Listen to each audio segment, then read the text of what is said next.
જોરદાર ગાય બોલજો એક વખત. બોલો સદગુરુ મહારાજનો જય. સંત માતાનાનું માનો. સદગુરુ સદારામ બાપાનો જય. ધર્મનો જય. જય. વધારે નથી બોલાવ્યું કારણ કે સમયનો અભાવ છે. આજે અહીંયા જારુસા મુકામે રામદેવ પીર મંદિરમાં એક મહાન સંત માતા એવા નાનુબાનો દેહ વિલય થયો અને એ નિર્વાણના પુણ્ય તિથિ નિમિત્તે જે આજે સુંદર જ્ઞાન યજ્ઞનું આયોજન કર્યું, ભજન સત્સંગ સંતવાણીનું આયોજન કર્યું, એ બદલ આ ગ્રામજનોને અને આયોજન કરતાને ખૂબ ખૂબ ધન્યવાદ અને ખૂબ ખૂબ એમને પરમાત્મા ખૂબ પ્રગતિ કરાવે એવા અંતરના સંતોના આશીર્વાદ. વિશેષ આજે જે સુંદર માહોલ, આટલી સભા, અને હું ગામવાળાને બીજા ધન્યવાદ આપું છું કે એમની સેવા જોઈ અને અમારો હૈયું ગજગજ ફૂલે છે. કારણ કે જે સેવા હતી એ સેવાને એ બિરદાવી જોઈએ દરેકને. અમારા વાજિંત્ર વાળા બહુ સરસ વગાડે છે. અમારે વિરમદાસ ને પૂંજાજીનો ભાવ હતો ખૂબ, ન કે અમારા આવવાનો કોઈ મેળ આવે એવો હતો નહીં, પરંતુ ગુરુ કૃપા થઈ ગઈ એટલે કે આવજો જ. એટલે અવરણું છે 100 કિલોમીટર થાય છે. આમ તો અમારે મુખ્ય મનુષ્ય જન્મ જે મળ્યો છે એ ઘણો કિંમતી છે. કોટી જન્મના પુણ્યથી મળ્યો મનુષ્ય અવતાર, હેત કરી હરિના બજારને લાખો વાર ધિક્કાર. આ કરોડો જન્મનું પુણ્ય જમા થયું ત્યારે પરમાત્માનો અવતાર મળ્યો અને એ અવતારમાં આપણે પરમાત્માનો સાક્ષાત્કાર કરવાનો મોકો મળ્યો. અને એ જો આ સમય વીતી જાય અને પરમાત્માનો સાક્ષાત્કાર ના થાય તો ફરી પાછી 184 સદારામ બાપુએ ગાયું કે એરું થવું પડશે, સાફ થવું પડશે. ઘણા બધા જીવોને એમણે નામ લીધા અને એ તમામે તમામ જીવોમાં તમારે ન જવું હોય તો એના માટેનો એક જ માર્ગ છે અને એ માર્ગ છે ભક્તિનો. અને એમાં ગીતામાં ભગવાને કીધું કે તત્તવિત પ્રણિપાતે ન પરિપ્રશ્નેન સેવ્યા ઉપદેક્ષંતિ તે જ્ઞાનમ જ્ઞાનીમ તદ્વદર્શિનમ. હે અર્જુન, તું તત્વજ્ઞાની પુરુષની પાસે જા, જેને આત્માને ઓળખ્યો હોય એવાની પાસે જા અને આત્માની ઓળખાણ થશે તો પરમાત્મા તારાથી દૂર નથી. આત્માને ઓળખ્યા વિના 184 નહીં મટે, બ્રહ્માંડ ભાગ્યા વિના ભવના ફેરા નહીં મટે. આવું બધા મહાપુરુષો કે મીરાબાઈએ ગાયું. અને જો આપણે બીજા ગમે એટલા સાધનો કરીએ, ગમે એટલી મહેનત બીજી કરીએ, પરંતુ જો આપણે આત્માની ઓળખાણ ના થાય તો પરમાત્માનો સાક્ષાત્કાર થતો નથી. અને જ્યાં સુધી આપણા અંતકરણો અવળા પડેલા છે ત્યાર સુધી આ મેળ આવતો નથી. અને ગીતામાં વિધિની વાત કરી કે વિધિ સહિત તું સંત કરને જા. આ તબલા વગાડવા વિધિ ના આવડતી હોય ને તો આવો તાલ આવે નહીં. આ બેન્જો વગાડવા વાળા તો એની જે વિધિ છે એ ના આવડતી હોય તો એમાં જે રાગો વાગે છે એ રાગો વાગે નહીં. અને એ રાગો જો અવળા વગાડવા જો અમને હું વગાડવા બેહું તો તમે બધા કંટાળી દો, કારણ કે મને આવડતું નથી. એમ વિધિપૂર્ણ એક દ્રષ્ટાંત કહી અને સમયનો અભાવ છે કે મારી વાત કરું, વિધિની વાત કરું કે વિધિ સહિત થાય એટલે સદગુરુ જે તત્વજ્ઞાની હોય એની પાસે આપણે જવું પડે અને એ સિવાય મેળ આવતો નથી. આપણે બધું મેચિંગ કરીએ છીએ. આપણે જીવ અને શિવનું મેચિંગ થતું.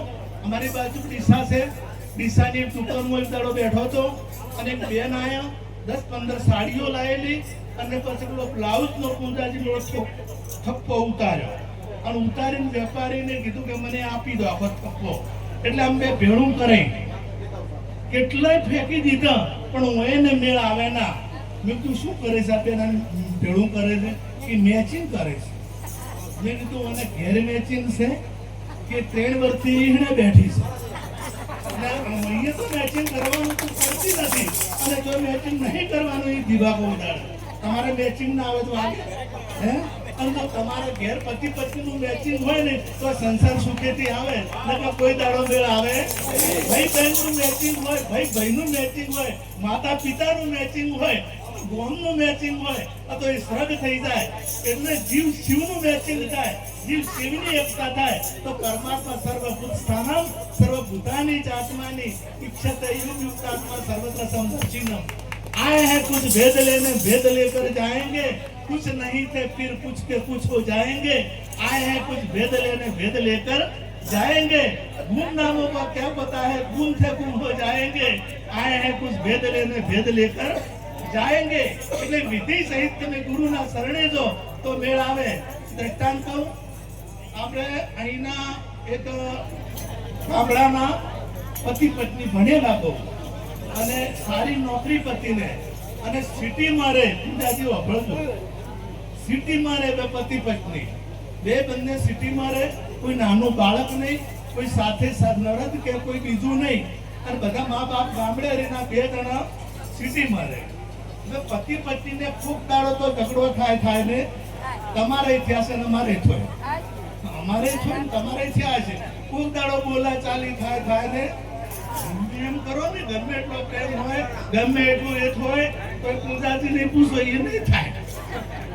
એટલે હું ને બે ને બોલા ચાલી થઈ અને અબોલા છે એટલી રીહણ છે આદિ ભાષા, અમારી બાજુની ભાષામાં બે ને રીહણ છે કોઈ બીજું નહીં. હવે હું બોલવું પણ પેલા ભાઈના મનમાં કે એ પહેલી બોલે અને પેલી ભાઈના મનમાં કે એ પહેલા બોલે. એ કે બોલે ને એટલે પછી ચિઠ્ઠીથી કામ ચાલુ કર્યું. ચિઠ્ઠી લખી કે 2 કિલો ખોડ, 1 તેલનો ડબ્બો લેતા આવજો તમારી વાલી પિંકી. પેલો ભાઈ વોચે હાથનું બધું લેતા આવે. પેલા ભાઈને કોક હોય તો લખે કે વ્હાઈટ પેન્ટ અને કાળું બુશર્ટ ધોઈ નોખે તારો વાલો. ચિઠ્ઠી મૂકી એટલે પેલી ભાઈએ વોચી ધોઈ નોખે. હવે આ 3 દાડા થયા પણ હું એને મેળ આવ્યો, બોલે ના કે પેલા ભાઈને બહાર જવાનું છે અને ગાડી વહેલી ઉપડે 4 વાગે એટલે 3 વાગે ઉઠવું પડે. એટલે ચિઠ્ઠી લખીને મૂકી કે મારે સવારે વહેલા જવાનું છે એટલે મને 3 વાગે ઉઠાડજે તારો વાલો નથી. એટલે ચિઠ્ઠી મૂકીને હુઈ ગયા. પેલી ભાઈ 3 વાગે જાગી, 3 વાગે જાગીને કાગળ લીધું, પેન લીધી હાથમાં અને લખ્યું વાલા પતિદેવ 3 વાગ્યા થી ઉઠી જાઓ. ચિઠ્ઠી મૂકી દીધી. જાગ્યા હે મને શું કરવું પડે? જગાડવો પડે. જગાડે તો વિધિ કરી પણ ખોટી કરી.